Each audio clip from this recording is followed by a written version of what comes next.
there is the hashtag. So all I'm going to do, Dr. Pope, is hold up one word and you can tell me what you think. You can give me an opinion. You can give me a thought. You can give me a song. I don't care. Give me, I just like to know what you think. All right, let's get going. First one, Malcolm X.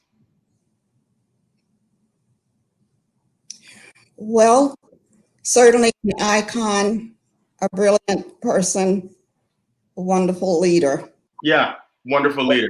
Was there, so you were in the era of, you know, kind of the Malcolm X, Martin Luther King Jr. debate.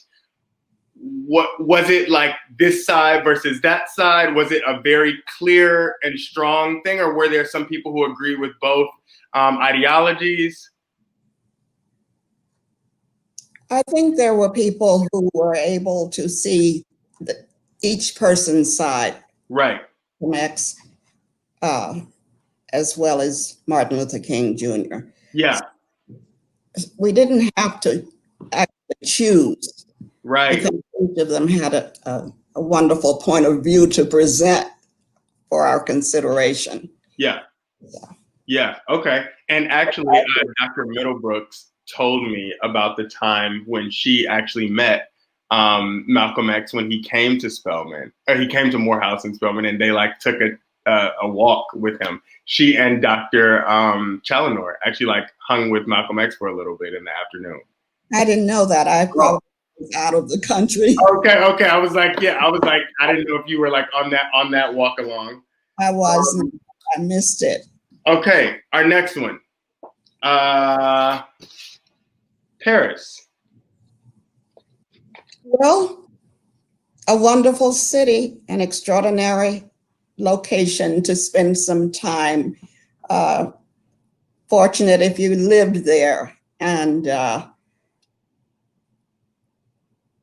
just an extraordinary place with so much culture and things to partake of. Yeah. And beautiful. Yeah. At the same time. Gorgeous.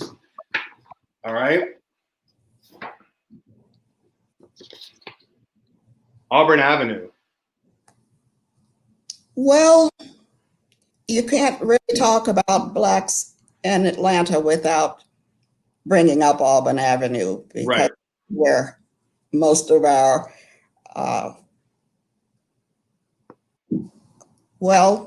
the business world, the religious world, as well as everything that you could possibly want. Right. You could find on Auburn Avenue. This is what I hear. Yeah, Ms. Antonine in our last conversation said even outside of her time at Atlanta Life Insurance, she spent a lot of time on Auburn Avenue. Yeah, just kind of hanging out. So I asked her, and I asked you, were you kind of hanging at the clubs there where you were, that wasn't your vibe? I might have gone to one club. One club, but I understand. I think it was the Royal Peacock. The Royal Peacock, which still is around today. It is. Yeah. Maybe the only one from way back in the past. Right. And for those of you all watching, the Royal Peacock is very important because the Royal Peacock is where a lot of Black artists performed when they couldn't perform in the white clubs. So This is Little Richard, James Brown, a lot of people. Performed there. Came because they knew that would be the only place they could see them. Right. That's incredible. All right. Rap music. Well, a little bit after my time. After your time, do you like it? It's not my favorite.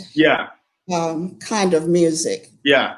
And because I grew up on classical music, and that's where my life was spent. Right.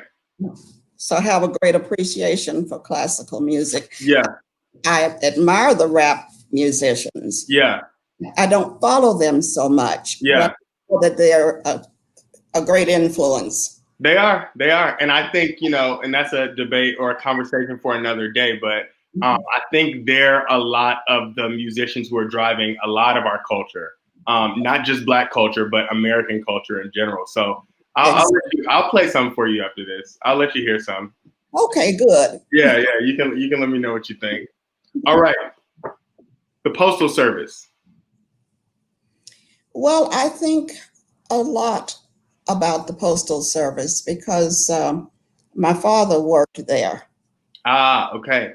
During the time when there were very few Black postal workers. Right.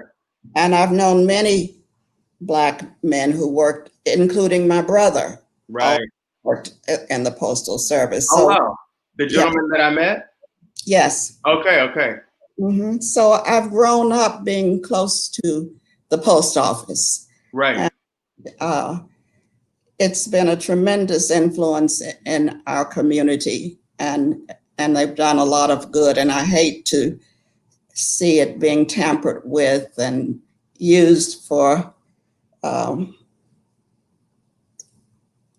well, it's hard to pick a word for it, but it's a lot different from what I grew up on over the years. It's right. Turned into something that doesn't favor us used to. Right. Yeah. And our last one, human rights. Well, it's part of the title of my document, An Appeal for Human Rights. Yeah. So actually, that's what my life has been about.